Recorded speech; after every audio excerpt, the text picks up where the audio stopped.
MSNBC hosted a debate among the Democratic presidential candidates this week in South Carolina, where residents there vote in the state's primary on Tuesday. Tom Brokaw moderated this event. It's about an hour, 15 minutes. The battle for the White House. They fought for every vote in the Iowa caucuses and endured the political storms of an unpredictable New Hampshire.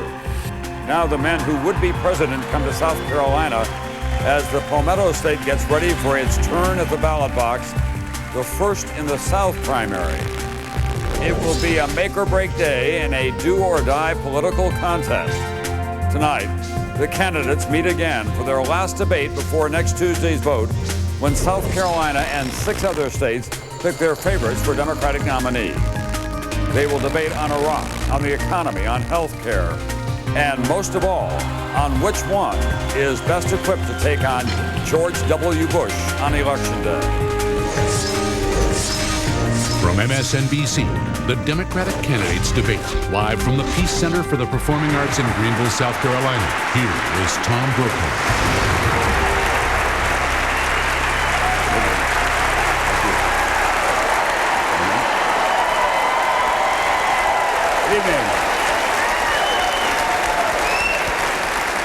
Good evening.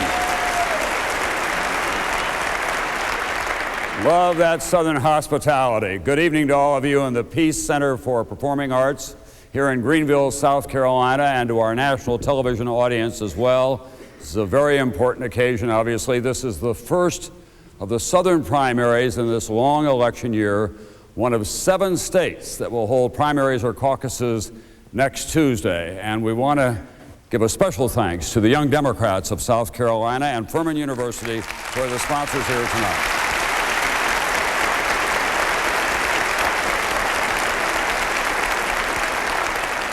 Our 7 candidates on stage are in positions that were by draw.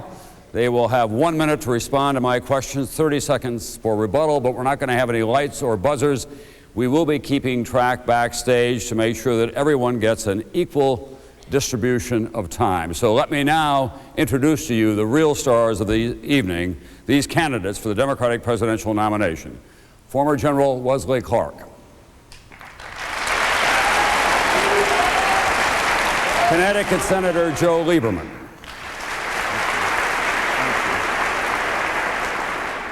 Ohio Congressman Dennis Kucinich. Former Vermont Governor Howard Dean. Senator John Kerry of Massachusetts. The Reverend Al Sharpton of New York. And Senator John Edwards of North Carolina.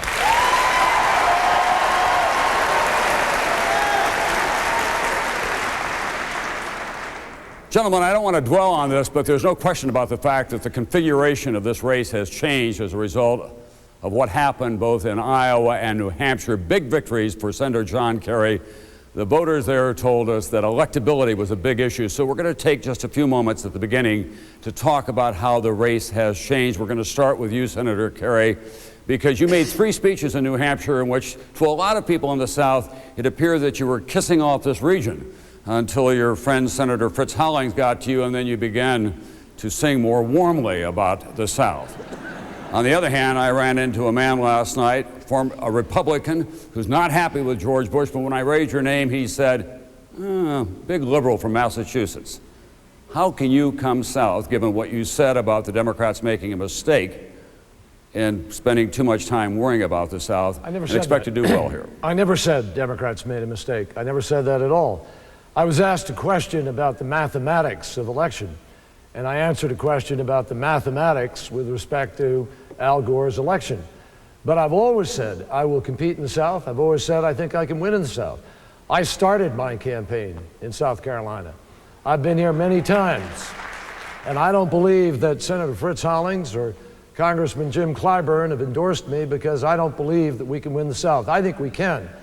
In fact, I think the person who has to worry about coming down to the South and campaigning is President George Bush, who's had 36 months of sustained loss of manufacturing jobs, who has ignored health care, who's turned his back on the schools in the South, and who is fundamentally the worst administration in modern history with respect to the environment, and his foreign policy has been reckless and arrogant and led America to break our relationships around the globe. People in the South care about their jobs, they care about health care, they care about safety, they care about cops in the street, they care about their children. And I'm going to talk mainstream American values, and I intend to win in the South and campaign all across it. Thank you, John Kerry. Senator Edwards, you've got a lot at stake here. Is this a do or die race for you? This is a place where I believe I can and should win. But if you don't win, do you go forward from here? I believe I'm going to win, and I believe I'm going to go forward. And if I can just add to something that Senator Kerry just said, you know, I think it's an enormous mistake, first, historically, for us to ignore the South. What has happened is that the Republicans take the South for granted, and too many times the Democrats ignore the South. We can't do that because historically we've never elected a Democrat president without winning at least 5 southern states. There's a huge block of electoral votes in the South, so it's wrong electorally to do it. More importantly, it's wrong because we as Democrats are about expanding the party, bringing people into the party. I mean, we reach out to everybody of different race, different gender, different background, and that also goes for those people who live in different regions of the country. So it's enormously important for us to be successful electorally and to have a president that people in the South and all across the country believe represents them, represents their values, for us to continue that expansion and reach out and embrace the South. Governor Dean, you've made a big change in your campaign this week. You fired the man who brought you to this dance. No, I didn't. You brought in somebody from Washington, D.C., who was in the Clinton White House, promised he wouldn't go to work as a lobbyist, then immediately went to work as a lobbyist. He's a quintessential Washington insider, admired by a lot of people in the party. But doesn't that change the whole DNA of the Howard Dean campaign? Well, first of all, I didn't fire anybody this week. We did bring in Roy Neal, and I think he's going to do a great job. Former President Clinton's Deputy Chief of Staff, Al Gore's Chief of Staff. Now a telecommunications lobbyist. Who never lobbied and kept faith with his ethics pledge, I might add. You know, it's interesting here, a lot of talk about my campaign. Everybody on this stage, or a lot of people on this stage, have now embraced my message. They all talk about change. They all talk about bringing people into the party. The truth is, I stood up for that message when nobody else would. I stood up against the president's war in Iraq when nobody else would, except for Dennis. I stood up against No Child Left Behind. I stood up against No Child Left Behind when nobody else would. So the question is, when you go to elect a president, you want somebody who's going to stand up for you. How do you know anybody else is going to stand up for you if they wouldn't do it when it really counted and when it wasn't popular? I want to get out of the horse race business and into the substance of this campaign in just a moment. But let me ask you, General Clark and Senator Lieberman and Congressman Kucinich and Reverend Sharpton, the party chairman, Terry McAuliffe, says if one of you guys doesn't win one of these primaries in the next week, let's make it the next 2 weeks in which there are a lot of primaries, you ought to think about getting out of the race. If any of you don't come in first in any of these many primaries coming up in the next 2 weeks, will you get out of the race? General Clark? Well, I think we are going to win some of these states. We're very strong across this country. We're running a national campaign. But, Tom, I want to make very clear that I'm not a career politician. I'm not a Washington insider. I am an outsider. And I'm running this race as someone who's spent his life in leadership and public service in this country, not someone who's part of the problem. I'll be the solution to the problem.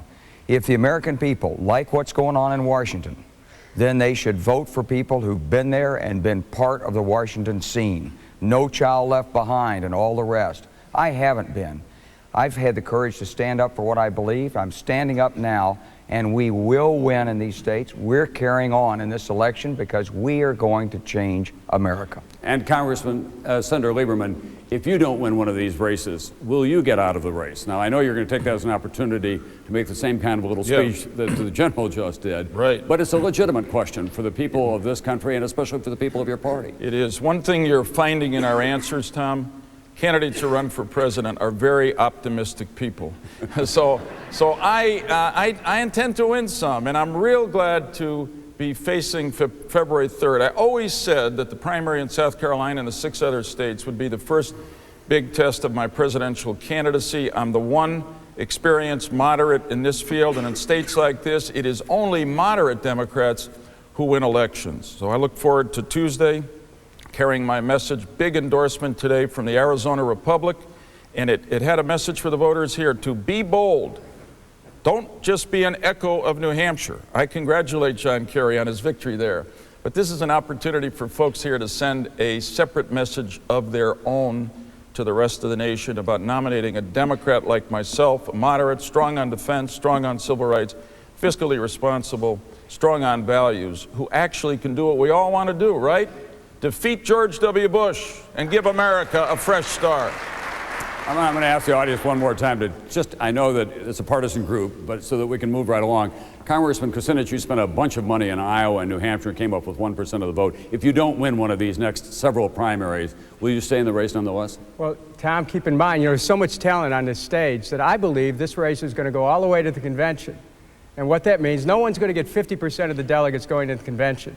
And I expect to be able to pick up delegates state by state, and I'll arrive at the convention right in the mix for the nomination, and I look forward to it. And Reverend Sharpton. Well, first of all, I think this is beyond politics. This is about the direction of the party. I fully expect to win primaries in the coming weeks, but I'm going to win because I'm speaking the issues and interests of people that have been ignored. It's almost contradictory to say, if you don't win, get out. Did you come in to win, or did you come in to stand up for something and make that win? And I think that that's what's wrong. We have become too cheap, where we act like we're at a racetrack betting on horses, rather than dealing with the fact that 75,000 people lost their jobs in South Carolina. And there are people that I can bring into the process that won't come in if someone like me is not in the process. They ought to want all of us to stay in and bring our constituency to the table rather than try to eliminate. I've been inspired in this campaign, hearing John Edwards talk about he's the son of a mill worker. Well, I'm the son of a man who couldn't be a mill worker because of the color of his skin, but his son can be the president of the United States. Reverend Al, thank you very much. All right, we're going to move out of the horse race business now. We're going to get into the substance. Governor Dean, you said appropriately enough that you really did bring Iraq into this campaign in a very dramatic fashion.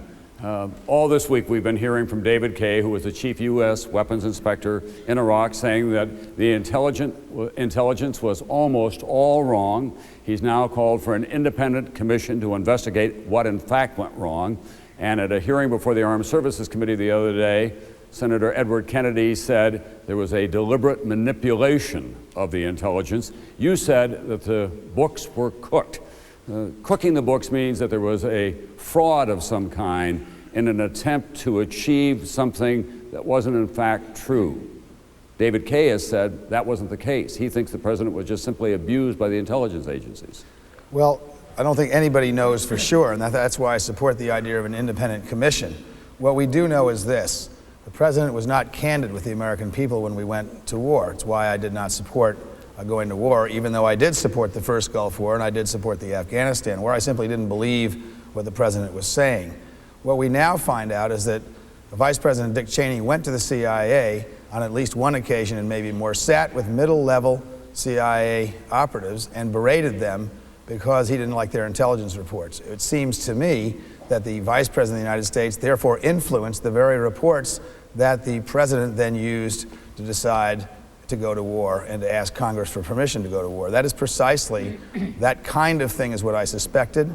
That kind of thing is why I've stood up so strongly against the war. I'm very proud of our military. They've done an outstanding job. I think our military ought to be used when we need to use our military. The President himself and the Secretary of State have recently admitted that there was no connection between Saddam Hussein and 9/11, that there was no connection and no evidence of connection between Saddam Hussein and al-Qaeda. In that case, why are we in Iraq, and why are so many people from South Carolina there right now when they should be home concentrating on homeland security and when they should be going after Osama bin Laden and al-Qaeda? But in fairness, David Kay also told me the other day that he thinks now, looking back, that the 2 years before he went to war was the most dangerous period in Iraq in a long, long time, because it was spinning out of control. Saddam Hussein was not in charge. There were people coming in and going out of the country, including well-known terrorists. You saw the National Intelligence Estimate, Senator Edwards, as a member of the Intelligence Committee. Did you believe it when you saw it, and was that the basis for your vote, which you enthusiastically talked about when you made the vote to authorize war against Iraq? Well, it wasn't just the National Intelligence Estimate. It was a whole it was actually 2 or 3 years of sitting in briefings and receiving information from the Intelligence Committee, not only about the weapons issue, which is what Howard just talked about, but also about the atrocities that Saddam was committing against his own people, gassing Kurdish children in northern Iraq. And that was the basis for it. And I have to say, I think it is not for the administration to get to the bottom of this. It's actually not for the Congress to get to the bottom of this. We the American people, we need to get to the bottom of this with an independent commission that looks at, that will have credibility, and that the American people will trust about why there is this discrepancy about what we were told and what's actually been found there. Senator Kerry, Governor Dean has made a very serious charge against the Vice President, saying that he went to the CIA. We know that he did that. But do you believe that he berated middle-level people at the intelligence agency to, in effect, shape the intelligence that he wanted? There is a very legitimate question, Tom, about what the Vice President of the United States was doing at the CIA. There's an enormous question about the exaggeration by this administration. But the most important point, and I think this is the larger issue of how you choose somebody to run and to be President of the United States. The President gave guarantees not just to the Congress and to the American people, but to the world about how he would conduct himself as President. He said he would build a legitimate global coalition. He said he would respect the United Nations inspection process and work through it. And he said to the American people he would go to war only as a last resort. I will tell you, and I think General Clark will share this, that those who've been to war know that the words last resort are important. This president broke every one of those promises to the American people. He rushed to war. He did not build a legitimate coalition. He did not exhaust the remedies of the inspections. He did not go to war as a last resort. And I think he fails the test of a commander-in-chief, and I intend to hold him accountable in this election, because the American people's pockets are being picked to the tune of hundreds of billions of dollars, and our troops are at greater risk than they needed to be. And we deserve leadership that knows how to take a nation to war if you have to. Senator Lieberman, do you think that Libya would have given up its weapons of mass destruction if the United States had not invaded Iraq? That's a very important question. I seriously doubt whether Libya would have given up its weapons of mass destruction if we had not overthrown Saddam Hussein. I seriously doubt if the Iranians would have allowed international inspectors to come in and look at their nuclear weapons sites if we had not done that. We live in a dangerous world. I've been a senior member of the Armed Services Committee of the Senate. I've worked to keep our military strong and to know that in a dangerous world, sometimes you have to use that power against dangerous people. The statements that this administration made before the war, the questions we now have about the intelligence about weapons of mass destruction, the failure of the Bush administration to be prepared for what to do after we overthrew Saddam, have all unfortunately given a bad name to a just war. But the fact is, Saddam Hussein himself was a weapon of mass destruction. He mass murdered hundreds of thousands of people, did support terrorists, did hate the United States, did attempt to assassinate former President Bush. So I will never waver in my conclusion that the world and America are safer with Saddam Hussein in prison and not in power, and thanks to the American military for bringing that result about. General Clark, your friend Congressman Kucinich would pull the United States troops out of Iraq right away and go to the UN and say, you go in and take over the peacekeeping there. Would you tell him about what happened when we had UN peacekeepers in Bosnia? Tom, you've mischaracterized my position. Well, tell me what you would do. My position is that we go to the United Nations with a whole new direction, where the United States gives up control of the oil, control of the contracts, control of ambitions to privatize Iraq, gives up to the United Nations, all that on an interim basis to be handled on behalf of the Iraqi people until the Iraqi people are self-governing. Furthermore, we would ask that the UN handle the elections and the construction of a constitution for the Iraqi people. When the UN agrees with that, at that point, we ask UN peacekeepers to come in and rotate our troops out. We'd help to fund it, we would help pay to rebuild Iraq, and we would give reparations to those innocent civilian non-combatants who lost their lives, to their families. I shortcut several of the steps that you would make, but nonetheless, you would turn over the security eventually to UN peacekeepers. On an interim basis until the Iraqi people can be self-governing. Well, Tom, I'll tell you what I think we should do with Iraq right now. We're going to have to form an international organization to take the burden off the United States. The president's playing politics with national security when he says we'll be out by the 30th of June. That's just an arbitrary date related to the presidential election. It's not related to what's going on the ground. We need an international organization. We need to be able to bring every nation in that wants to help. We need to pull Bremer out. We need to put the U.S. forces there underneath NATO. But I want to go back to the question you raised a minute ago about Iraq, because I heard from the Pentagon 2 weeks after 9/11 that the administration was determined to go into Iraq whether or not there was any connection with 9/11, that they were going to use it as a pretext for invading Iraq. And that was common knowledge in Washington. There should never have been a congressional authorization for the president to have a blank check to take this country to war, because everybody knew that's what he intended to do, and they knew what the timetable was. It was a politically motivated timetable to go on the 30th of March, just like this 30th of June date. We've got to change this government. We've got a president who's playing politics with national security, and we need to hold him accountable. And that's what I want to do. Reverend Sharpton. I think that we cannot go quickly past the president giving the wrong premise to the American public to get support. Had he said, we're going to war because Saddam Hussein is a bad guy, the public would not have rallied around that. We were told in the wake of 9/11, we were in imminent danger with weapons of mass destruction. We cannot allow him to change this now and say we were just after Hussein because he was a bad guy. Everybody knows Hussein was a bad guy. And there are other bad guys who we didn't go after and we didn't lie about it. I preached the funeral of a young man, Darius Jennings, who died shot down in a helicopter in Iraq. I preached right here in Orangeburg, South Carolina. His mother was told he went to war to protect us from weapons of mass destruction. She was not told he went to war because we have a bad guy over there, because there's any number of bad guys. We should find a way to get rid of bad guys, but lying to the American people is not the way you run a country, and George Bush ought to be removed for that. On that note, we'll say that we're going to continue this discussion talking about the United States, the West for that matter, and its relationship with the Nation of Islam, the war on terror, and especially here in South Carolina, what happened to all the jobs and how can they be replaced. All that and more from Greenville, South Carolina, when we return in a moment.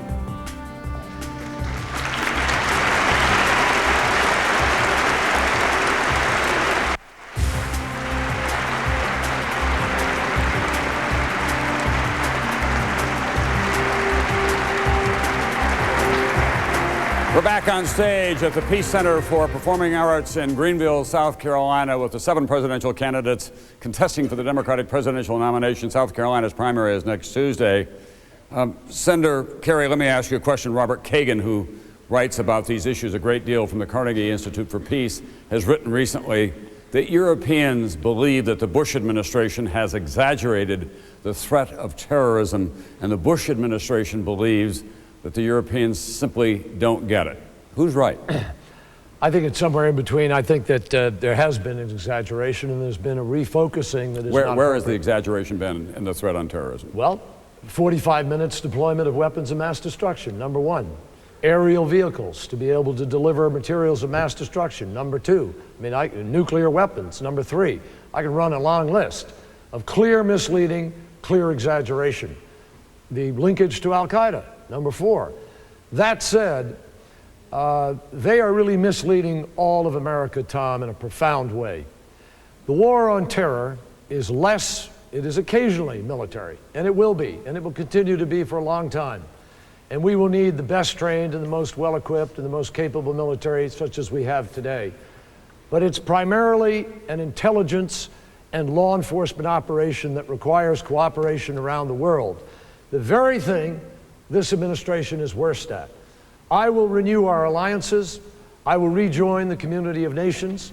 I will build the kind of cooperative effort that we need in order to be able to win. And most importantly, the war on terror is also an engagement in the Middle East economically, socially, culturally, in a way that we haven't embraced, because otherwise We're inviting a clash of civilizations. And I think this administration's arrogant and ideological policy is taking America down a more dangerous path. I will make America safer than they are. General Clark, you've been quite outspoken in blaming the Bush administration for the terrorist attacks of 9/11. But you No, Tom, no. I didn't blame the Bush administration for the attacks. We know who did the attacks. It was Osama bin Laden and Al Qaeda. But what I have said is that the president did not do all he could have done to have prevented that attack. That's the premise of my question. The fact of the matter is, I think that you know better than anyone, is that we were under attack in this country by Osama bin Laden well before George Bush took office. The original attack on the World Trade Center, the attack on the USS Cole in the Arabian Sea, the attack on the U.S. embassies in Tanzania and Kenya, which happened during the Clinton administration. Was there an inadequate response to terrorism during President Clinton's term? Well, I've not been on the inside of the Clinton administration in terms of how they responded to terror. I will tell you this. You don't have to be on the inside. We know what happened. I will tell you this, Tom. Here's what we did. We always recognized that there was a threat of terrorism. And we began in 1996 with Khobar Towers to really work on the defensive, the anti-terrorism measures. And as a commander in Europe, we really strengthened our security, and that was my focus, the security of the military forces over there. In '98, when Osama bin Laden issued a fatwa against the United States, there should have been at that point measures to go and get Osama bin Laden.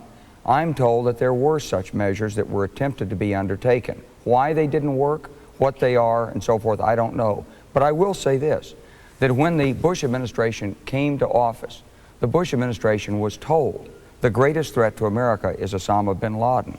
And yet, almost 9 months later, when the United States was struck, there was still no plan as to what to do with Osama bin Laden, but we had worked really hard with Vladimir Putin to do something about national missile defense and get out of the ABM treaty, and a lot of other things had been done. This administration did not have its priorities right.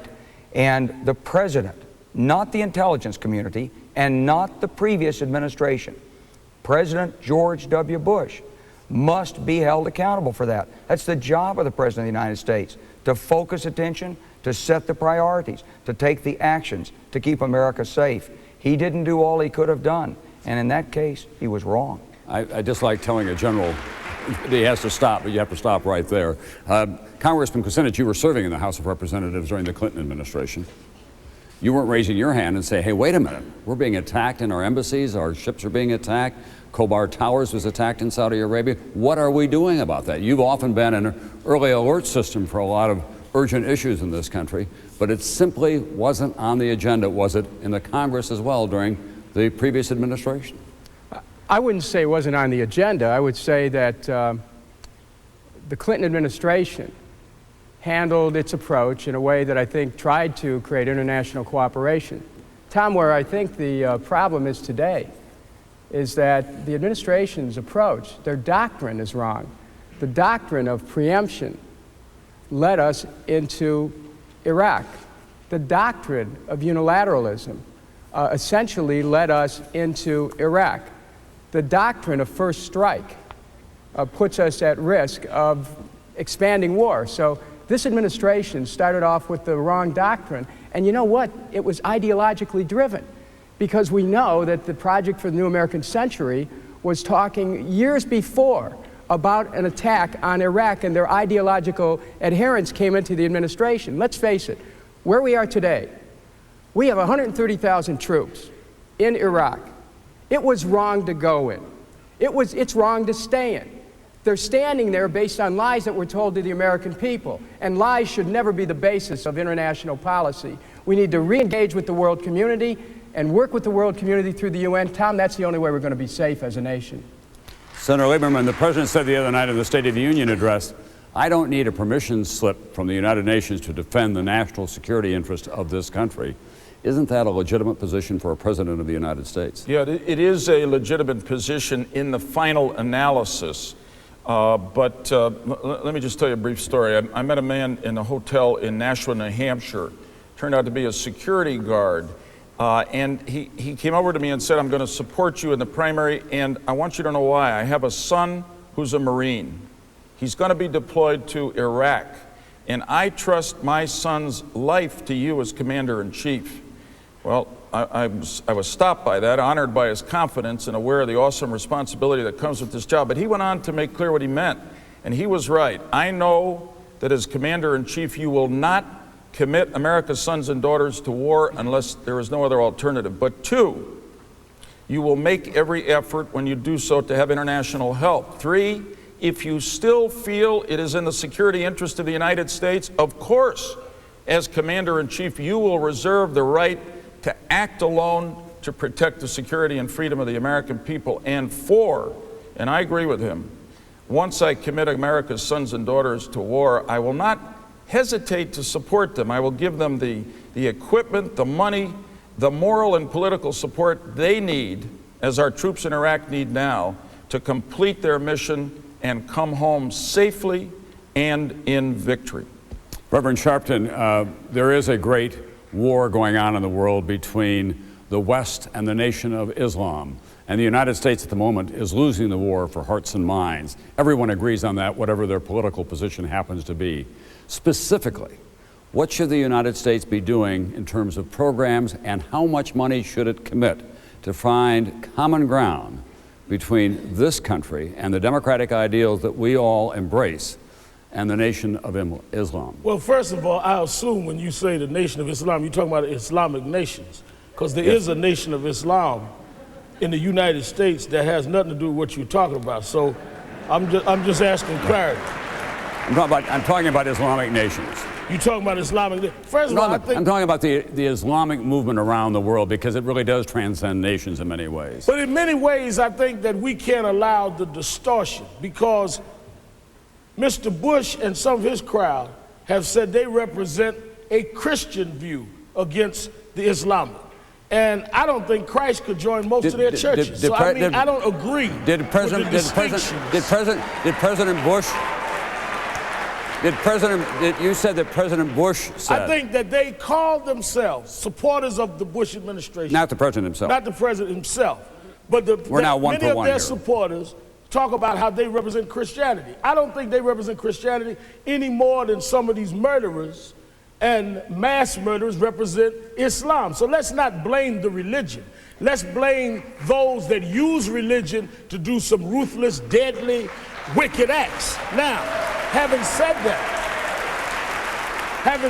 I think we should build relationships with those nations around the world, and I have visited them.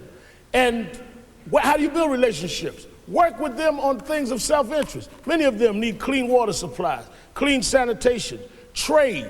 They would become our partners if we engaged in partnership. But I don't think that the way we do that is attacking people's religion, trying to act like our religion is better. And as far as Mr. Bush saying that he doesn't need a permission slip from the UN, he doesn't think he needs votes from the American people to be president.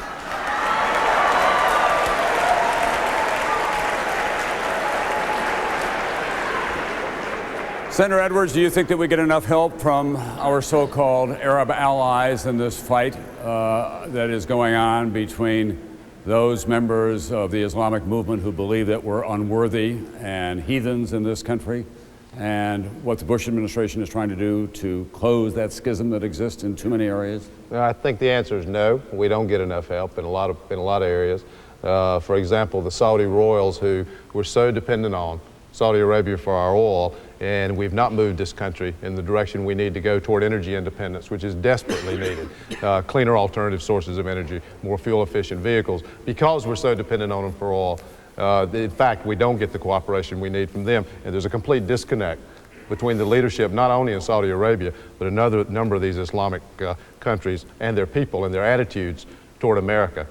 Can I just go back a moment ago to a question you asked just a moment ago? You asked, I believe, Senator Kerry earlier, whether there was an exaggeration of the threat of the war on terrorism. It's just hard for me to see how you can say there's an exaggeration when thousands of people lost their lives on September the 11th. I think the problem here is the administration's not doing the things, number one, that need to be done to keep this country safe, both here and abroad. And number two, the president actually has to be able to do two things at once. This president thinks his presidency is only about the war on terrorism, only about national security. Those things are critical for a commander-in-chief, but as we're going to talk about, I'm sure, going forward, there's a lot the president's not doing about jobs lost, about a health care crisis in this country. The president of the United States has to actually be able to walk and chew chewing gum at the same time, has to be able to do two things at the same time. Before we end this segment, Governor Dean, let me ask you, there's an attempt now on the part of Republicans as well as Democrats to modify the Patriot Act. There's something called SAFE that a lot of Republicans have signed on to. Today, the Attorney General warned that it would prohibit or at least restrict his ability to wiretap terrorist suspects, and he says if it's passed, this president will veto it. You know, I think in some ways, unfortunately, the terrorists have already won. We have an act that allows American citizens to be held without knowing what they're charged with and without seeing a lawyer. To my knowledge, that hadn't happened since 1798 with the Alien and Sedition Acts. We can't do that, Tom. We can't. I mean, I think none of us mind being searched and have our shaving kits rummaged through in the airlines and all that. But if we start giving up our fundamental liberties as Americans because terrorists attacked us, then we have a big problem.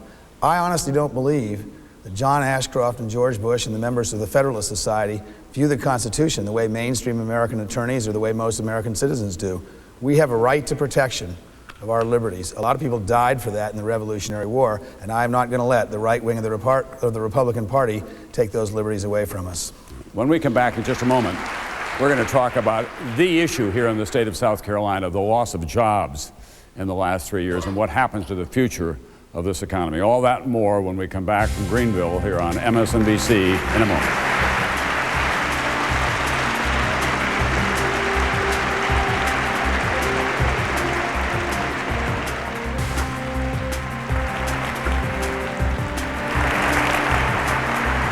We're back in Greenville, South Carolina with the 7 Democratic candidates for the presidential nomination of their party, and in this state there is no bigger issue than the issue of jobs. South Carolina has lost more jobs than at any time since the Great Depression, 28,000 in the textile industry alone in just the past 3 years or so.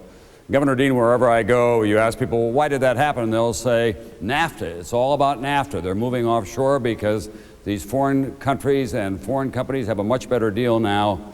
You were endorsed by former Vice President Al Gore.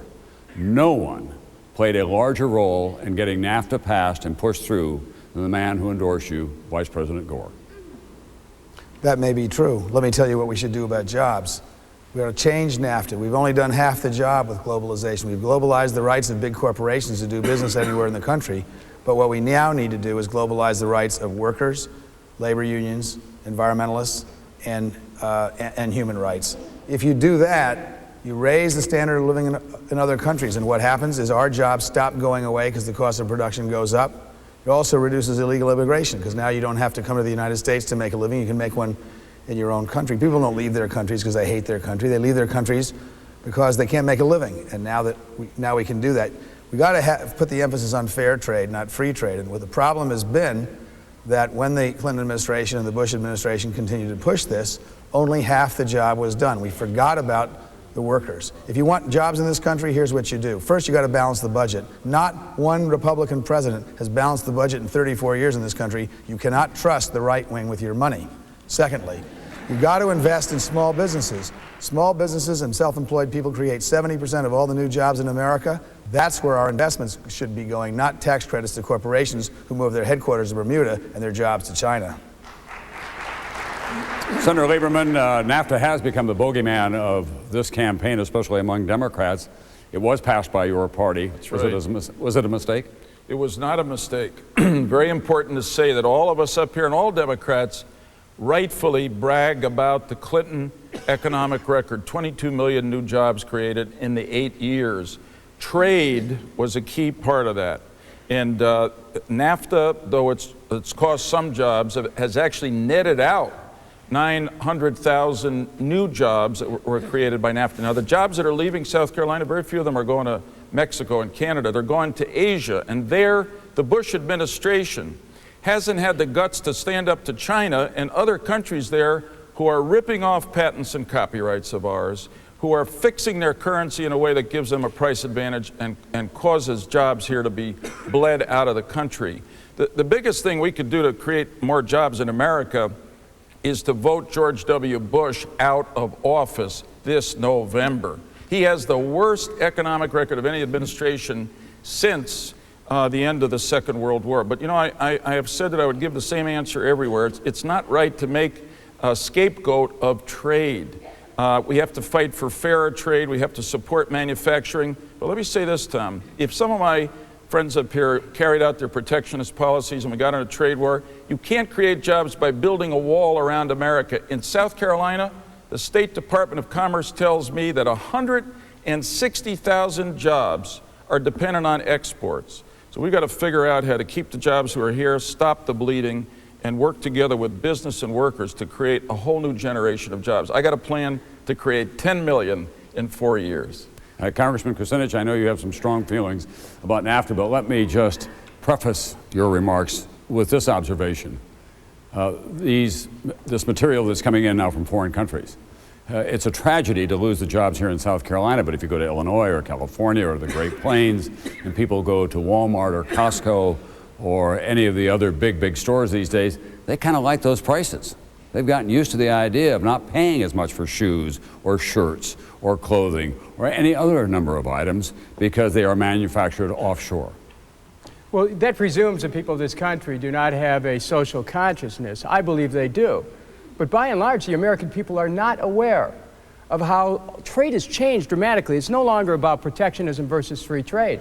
It's about global corporations who are accelerating a race to the bottom, trying to get cheap labor wherever they can get it. That's why we've lost hundreds of textile plants in this country. That's why our steel, automotive, aerospace, shipping, and textile industries are in such severe trouble. What I intend to do as President of the United States is to challenge this global trading structure where corporations are actually controlling nations with their trade rules. That's why I've said my first act in office will be to cancel NAFTA and the WTO and return to bilateral trade, which will be conditioned on workers' rights, human rights, and environmental quality principles. Tom, with all respect to Governor Dean, you can't just say you're going to fix these trade agreements because they're written so as not to be fixed. If they could have been fixed in 1993 when NAFTA was passed and in 94 when the WTO went into effect. We are losing our manufacturing base. Some of these trade laws, you can't even buy America, the way they're set up. And so, you know, my position, buy America or buy America. Congressman, thank you very much. Senator Kerry, can you look the good people of South Carolina in the eye and say, you elect me president, we'll turn back the clock, you're going to get all those textile manufacturing jobs back. We're going to change the equation in this country, and they won't be producing the goods in Malaysia or in China or in Mexico if I'm the president of the United States? No, any candidate who would look the people of South Carolina in the eye and say that would be lying to them, and they wouldn't earn the trust or respect of the people of this country. But here's what I can say to them. I will be a president who's on the side of workers in this country to provide the American worker with a fair playing field, to provide the American worker with a fair shot to be able to compete, because that's not what they have today. They have a president who's selling their jobs out to large corporations, whether it's the drug companies or the oil industry, who's not fighting for real people and the lives they lead on a daily basis. I was at Midlands Community College today. Fritz Hollings helped create as governor a network of community colleges that are technical, that help train people. This administration is backing off that kind of technical training. They turned around and gave $120 million of technical training when they cut $1 billion over the course of the last few years. That's like kicking down the barn door and saying, here are some twigs, rebuild it. We need a president who's going to fight for trade that's fair. We need a president who's going to close the loopholes of these corporations that have a reward, Tom, to take the jobs overseas. I'm going to go to that tax code that's gone from 14 pages to 17,000 pages, and we're going to take out any benefit, any reward, any incentive for any Benedict Arnold company or CEO that take American jobs overseas and stick the American people with the bill. And that's what we need to do. Senator Edwards, is it realistic to talk to the American people about stopping the global economy and the movement toward it, of manufacturing overseas, a lot of these piece goods and other products that were manufactured here for many years, and it's not going to come back?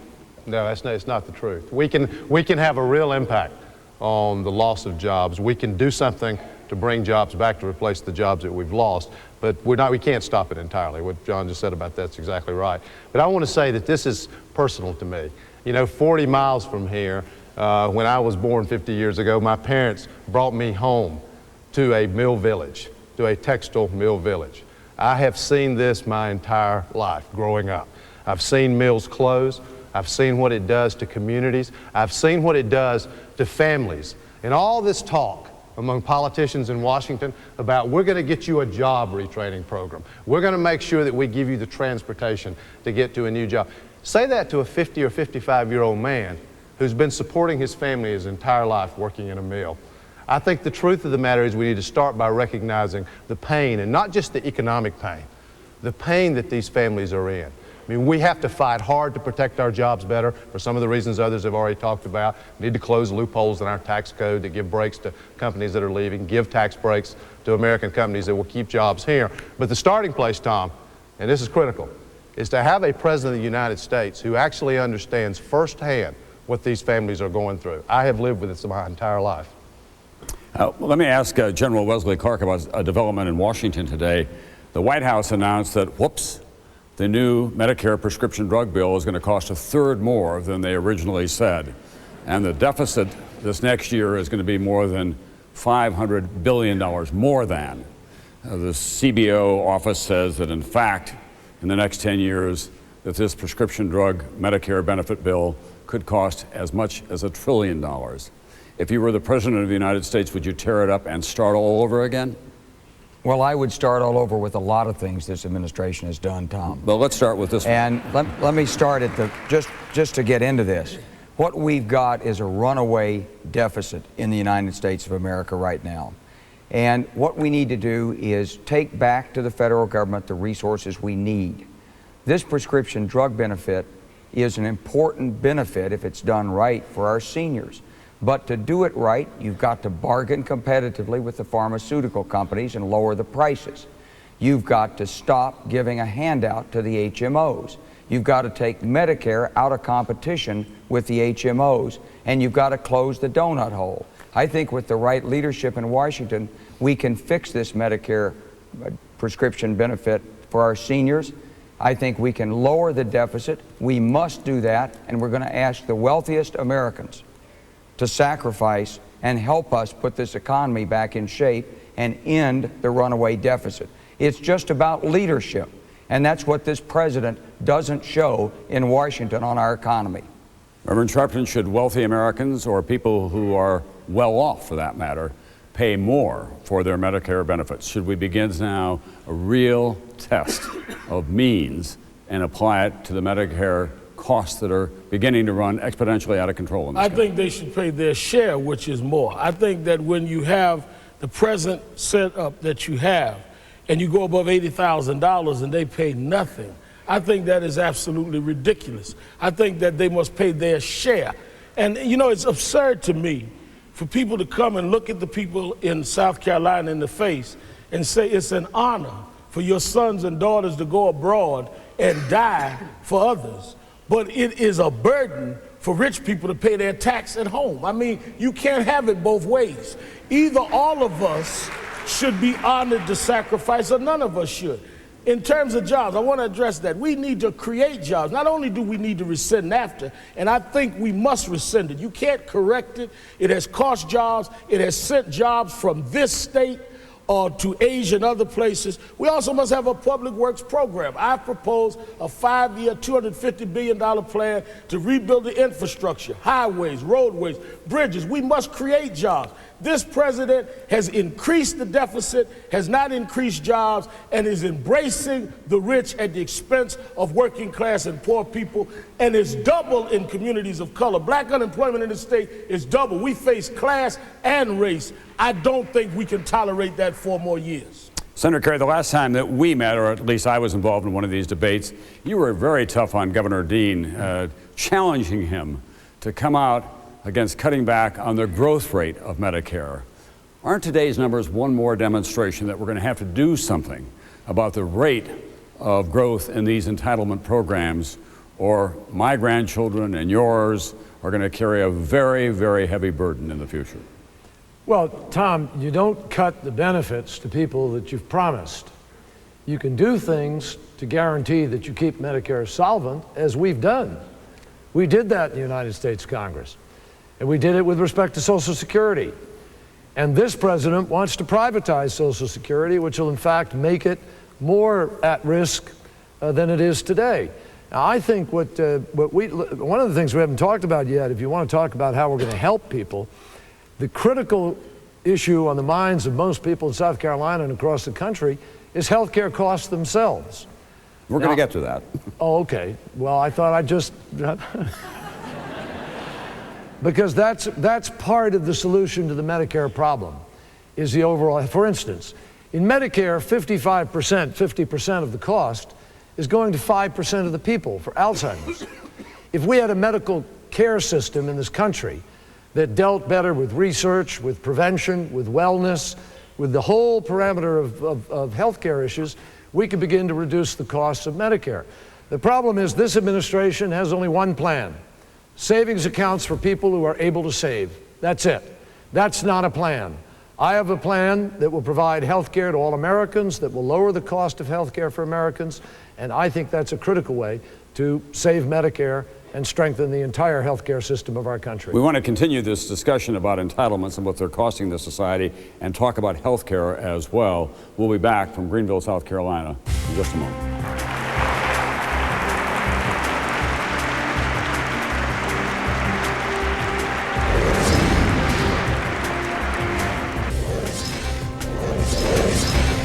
From MSNBC, the Democratic Candidates Debate. Here again is Tom Brokaw. We're back at the Peace Center for Performing Arts in Greenville, South Carolina. The South Carolina primary and 6 others are next Tuesday, and we have been talking about the cost of entitlements in this country, Social Security and Medicare and all the other entitlement programs, as well as health care. We're going to continue that conversation now. During the break, Governor Dean said to me that this is so mellow. Well, Governor, we're in the South where there's a premium on politeness. So I'm going to invite you to stir it up here a little bit if you'd like to. We were talking just a few moments ago about the Medicare prescription drug benefits bill. Just let me read to you a couple of numbers that the CBO, the Congressional Budget Office, has come out with. Well beyond the next 10 years, which is the projection now going on, they believe that it could cost up to $1.2 trillion in the second 10 years. It could be as much as $190 billion in the year 2023 alone. You don't have to be a math whiz to know that that will break this country and break the spirit of the generation coming along. You disagree? No, I think that's right. But I also think that Bill Clinton showed that when you improve the economy and get people jobs, then you increase payroll taxes and you make these funds more solvent. Look, I think a lot of this election is about getting results. And just to make this a little less mellow, when I was governor, I got everybody in my state who's under 18 health insurance. I got a third of all our seniors prescription benefits. Now, Senator Kerry's the front runner, and I mean him no insult, but in 19 years in the Senate, Senator Kerry sponsored 11 bills that had anything to do with health care, not one of them passed. If you want a president who's going to get results, I suggest that you look at somebody who did get results in my state. That's how we're going to fix Medicare, is to get somebody who has executive experience in governing, particularly in health care, particularly somebody who's a doctor who understands these things, who is willing to get stuff done. And I don't think we're going to do that getting somebody from the United States Senate to be the Democratic nominee. Senator, I think that you deserve a response to that. Well, one of the things that you need to know as a president is how things work in Congress if you want to get things done. And one of the things that happens in Congress is you can, in fact, write a bill, but if you're smart about it, you can get your bill passed on someone else's bill and it doesn't carry your name. Now, I passed a early childhood education bill in that way that we got something done, but we also passed as a Congress, family and medical leave. We passed the Ryan White AIDS bill. We passed Agent Orange. I wrote that legislation so that veterans all across this country are now recognized to get Agent Orange benefits. In addition to that, we did mental health parity. We did child care. 5 million children have health insurance in this country. Some of them in Vermont were helped. And I think that it's time to recognize that we got a lot done on health care. And when I'm President of the United States, I will complete the mission of Harry Truman, and all Americans will have health care in this country. Senator, that's in the rebuttal rule that we're in right now, so you ran over a little bit. We'll come back to that in just a few minutes. Dennis Kucinich, yes, let me get to you, Senator, in just a few moments. But Dennis Kucinich, you're the only member of this panel, I think, maybe the Reverend Sharpton, who's come out for a single-payer health care system. I've actually introduced a bill to create that. Why do you think there's so much resistance on the part of your colleagues on this stage to going to something like a single-payer system? Is it the Hillary factor? No, because what Senator Clinton was proposing was really more HMOs, and the competition in the insurance industry caused so many people in the insurance industry to be afraid of it. Let me tell you what the real issue is here. America spends $1.6 trillion on health care, but all that money doesn't go for the care of people. About $400 billion of it goes for the activities of a for-profit system. The problem here is health care for profit. There are 43 million Americans watching this debate right now. They're asking, who's going to take care of me? There are people who are stuck, who have insurance, who have higher premiums, co-pays, and deductibles regularly. They're asking, who's going to take care of me? My proposal shifts the whole system into a not-for-profit system. It eliminates these corporate profits and stock options and executive salaries, the advertising, lobbying, marketing costs. And you know what it does? It helps, Tom, what it does is it creates a system where everybody's cared for, where all medically necessary procedures are covered, plus vision care, plus dental care, plus mental health care, plus long-term care, plus a prescription drug benefit. That's what I offer. They can state what they offer. Senator? Tom, I wanted to respond first to what was said earlier by saying again that I'm the experienced moderate in this race, the experienced centrist. And part of what that means is that I have the capacity not only to unite Democrats, but to get independents and disgruntled Republicans to come together so I can actually get elected and defeat George Bush. But beyond that, it means that I have the capacity, and my record over my career shows it, to bring together people across party lines to get things done. I'm sick and tired of the partisan reflex politics in Washington. President of the State of the Union, half the people stand up in Congress, half sit down. That's not good for America. It's time to unify our people, make us one nation again. And one of the things we will do when we're one nation is to end the moral outrage of 44 million people without health insurance in the richest country in the world. 9 million children whose parents can't take them to the doctor when they get sick because they can't pay the bill.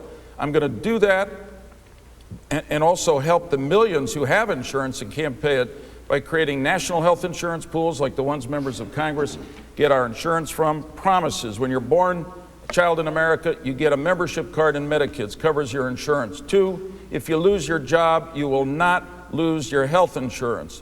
3, underemployed, self-employed, small business, you can buy into this plan. It'll cost you a lot less, and incidentally, you'll get drug benefits with it. That's the kind of centrist leadership that produces results, and that's the kind of president America needs, and I'll be. Let me just ask you very quickly, Senator, why didn't that happen in the Clinton administration? There you had the White House, and you had Democratic majorities going on, and it didn't get done. That was probably the singular largest undone work of the Clinton administration that they wanted to do. But look at how much was done when we had a new Democratic centrist president. Welfare reform, a fiscal surplus, 22 million new jobs, a great anti-crime program, AmeriCorps, and we had a president who had the support of enough people in his country so that America was really trusted and liked in the world, and therefore more secure. George Bush thinks all you got to do is use your military power, and it doesn't matter how much disrespect you show to the rest of the world. That's not the path to ultimate security. Senator Edwards, I was in an emergency room the other day with a doctor who got driven out of his private practice by all the new rules and regulations of HMOs and so on. Very dedicated ER doc. And I said to him, in the course of a documentary that we're doing about this great national debate over health care, I said, how much do you worry about medical malpractice here? He said, well, I work 12 hours a day. I worry about it 11 and a half hours a day. The president has said we ought to put a cap of some kind on medical malpractice awards. You were a trial lawyer, you were involved in this kind of work. Shouldn't there be some kind of modification, some kind of new system, so that physicians can afford malpractice insurance and don't practice what they call all day long defensive medicine, ordering up extra batteries of tests at great cost because they're worried about a lawyer around the corner? Here's the answer is we have the best legal system in the world, but that doesn't mean it's perfect. And we can make it work better. And if I can just piggyback on a couple of things that were said earlier, Governor Dean was critical of Senator Kerry for all the time he'd been in Washington in the Senate and what had happened. I think people want real change, and the thing they're really looking for are new, fresh ideas. These ideas that you just asked me about, they've been around for decades. They don't work. We know they don't work. Here's what I have proposed to deal with what I think is a serious problem with healthcare providers who are really getting squeezed on both sides, Tom. On one side, they have trouble getting reimbursed by HMOs, insurance companies, the government in some cases. And on the flip side, their costs are going up because the malpractice premiums are going up. What we should do is put a system in place, and this is a new idea, to keep cases that don't belong in the system out of the system. And I would actually, you mentioned I was a lawyer, it's true. I would actually put the responsibility on the lawyers, require the lawyers to have these cases investigated and reviewed by independent experts to determine that they're serious and that they're meritorious, require the lawyer to certify that before the case can even be brought into the legal system, and hold the lawyer accountable. And if they violate that rule 3 times, it's a 3 strikes and you're out provision, so they lose the right to file these cases for a period of time. But the basic idea is, let's keep cases out of the system that don't belong in the system and that are driving up costs. Reverend Sharpton, did you read the health care plans of your colleagues on the panel, with the exception of Congressman Kucinich, who has a rather straightforward single-payer plan? Do you think that they're the answer, or are they too complicated? Are there too many parts to them? What's your judgment about these health care plans that have been put forward in the course of this campaign? Well, first of all, I happen to advocate and have for a long time single-payer plan. So I do agree with Congressman Kucinich on that. I think that the only solution, if we can do it in Canada and other places, is to move the nation toward that. I also think that the plans of my colleagues here, some are more complex than others. They're a step in the direction, but I don't think it gets us there. What gets us there is to have a single-payer plan. I also think we must have the courage and audacity to take on the pharmaceutical industry and those in the medical business. They are being allowed through deregulation to do whatever they want. I have more experience than anyone on this stage with fighting for corporate accountability. That's what we did for decades in the civil rights movement. So I think that it is clear that if you want someone that will go to the convention and fight to let us hold accountability over the private sector and fight for a single-payer plan, then Al Sharpton is your candidate. And I don't think this is about getting down south and taking just shots at each other. Of course, we're in a debate, we're going to do that, but people are suffering. People are literally choosing 1 month to buy prescription drugs, pay their rent the next month. They want answers. They don't want our best shot at each other. If you became president of the United States, General Clark, would you seriously examine a single-payer system that would allow people to opt out of it if they had the kind of money that would permit them to do that and buy private insurance plans? I think what we need to do is take the existing system and make it work. And my plan is a 3-part plan. First of all, we're going to insure all children. That'll be mandated and will help the parents if they can't afford it. Secondly, we're going to get all adults access to insurance, and we're going to help low and moderate income families to buy that insurance so they're not dependent. And third, we're going to really do cost containment. Not only the provision that John Edwards is talking about, but other provisions. We're going to have a health standards commission that's going to look at the evidence that comes in from the results of medical procedures. We're going to be able to provide guidelines for physicians so they do have protection against the malpractice suits and against needless tests. We're going to work to automate or use information technology so that we can control and reduce the 98,000 needless deaths every year in hospitals. So what we want to do is take the existing system, make it better, pull people under it, and then we'll see where that goes. But build on what we have. Don't try to replace it with something else. General Clark, thank you very much. When we come back in a moment, we're going to talk about some of the other issues that are before this country. The president made it pretty clear the other night in his State of the Union speech that he sees this campaign about cultural issues as much as anything else. We'll talk about some of that from here in Greenville, South Carolina, and much more in just a moment here on MSNBC.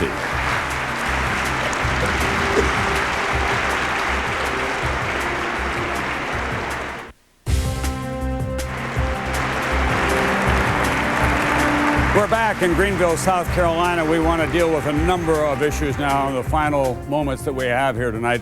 Senator Edwards, you say that the president is not moving this country forward on the issue of gay rights, and yet you're opposed to gay marriages, and you say that in your home state of North Carolina, you do not believe that they should have to recognize a gay marriage that takes place, for example, in Canada, or one that may in the future take place in Massachusetts. How is that moving the country forward on gay rights? Because there are a whole group of issues, Tom, on which we can move the country forward and the president can move the country forward. For example, the recognition of partnership benefits, changing our immigration and adoption laws so that they provide equality to gay and lesbian couples, a re-examination of the don't ask, don't tell policy with our military leadership. There are fundamental things that we still haven't done, like passing of the Employment Non-Discrimination Act that would forever bar discrimination in the workplace based on sexual orientation. The same thing's true about hate crimes legislation that would make gays and lesbians a protected class. There are enormous strides. I see your hand sticking out, I'll stop. But there are enormous strides that can be made in America. And as president, I will move us forward dramatically on these issues. Another big issue in the South, obviously, as it is in the Midwest and the West, the place of guns in American life. Governor Dean, what's the value to this country of the NRA in your judgment? Actually, in urban states, the NRA doesn't have a very good reputation, but in rural states like mine, it does. I've done a lot of conservation work with the NRA. In fact, the NRA and I worked together against the right-wing property rights activists to set aside hundreds of thousands of acres up in my northeast kingdom of our country, of our state, that will always be available for hunting. But I want to take a run at Senator Kerry and give him another rebuttal opportunity here, because he gave what I consider to be a real Washington answer to the last question about mental health. He claimed credit for the mental health parity bill and for helping children get health care. Well, in South Carolina, there's 102,000 kids with no health care. Do you have mental health parity? Because if you were in my state, you would. And I don't think that what Senator Kerry was talking about has been very much help to the people of South Carolina or any place else. With me, you'll get results because I'm a governor and I've done it. And with Washington, no matter what they say, it never seems to trickle down to the people in South Carolina. You get 30 seconds for rebuttal here, Senator. And that's precisely why I'm running for President of the United States and why I intend to be elected. Because I believe we can set a better agenda at the national level than this president is willing to. Fritz Hollings and I worked together to try to pass 3 different textile bills. We passed them to help the textile workers of South Carolina. They were vetoed by Republican presidents. That's the problem today. We have a president who's not on the side of the average working people. He's on the side of the drug lobbyists and the big powerful entities, the HMOs. I have a message for them. We're coming, they're going, and don't let the door hit them on the way out.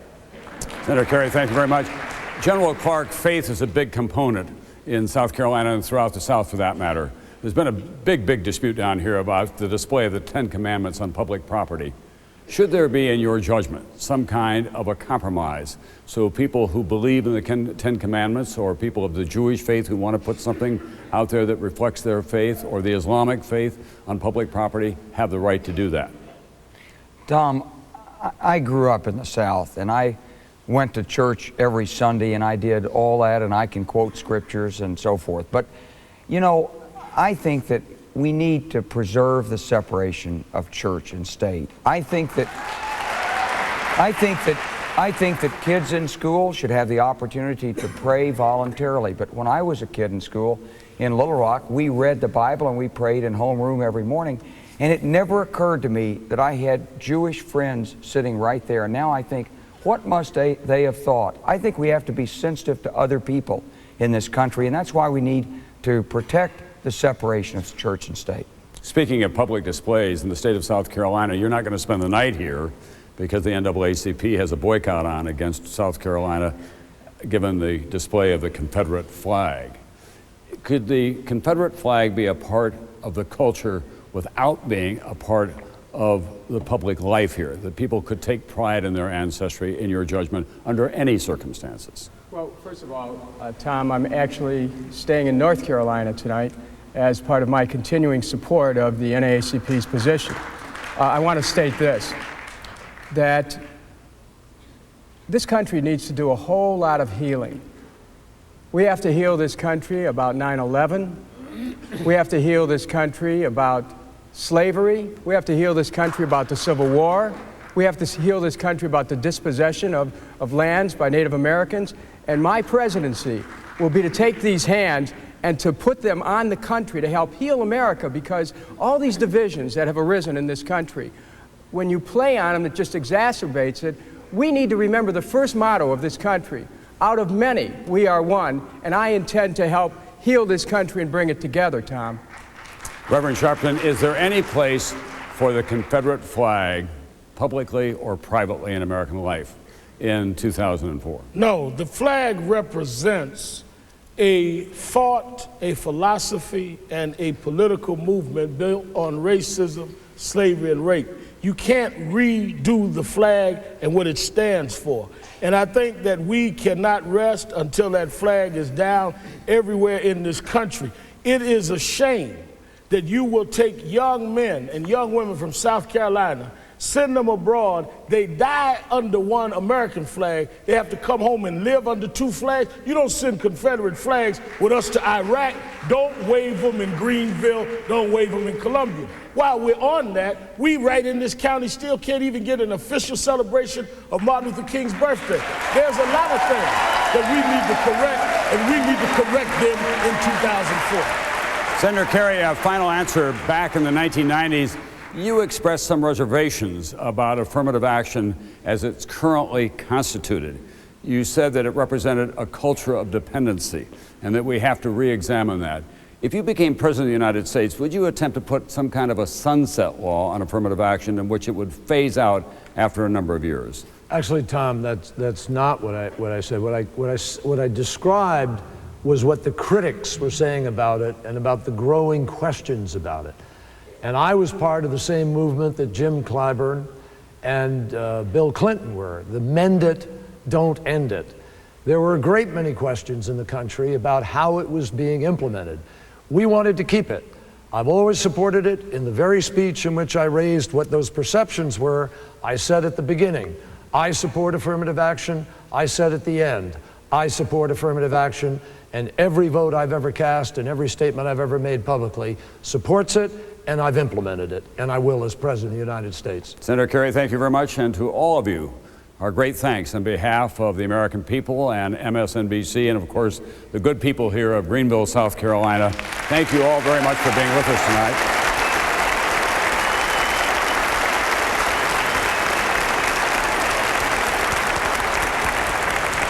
We'll let it go.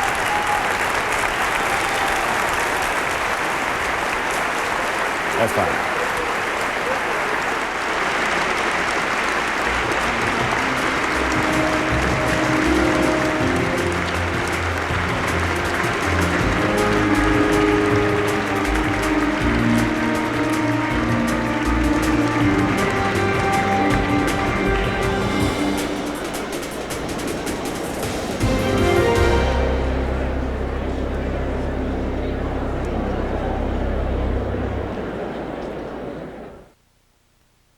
And we thank MSNBC for allowing us to show you their debate.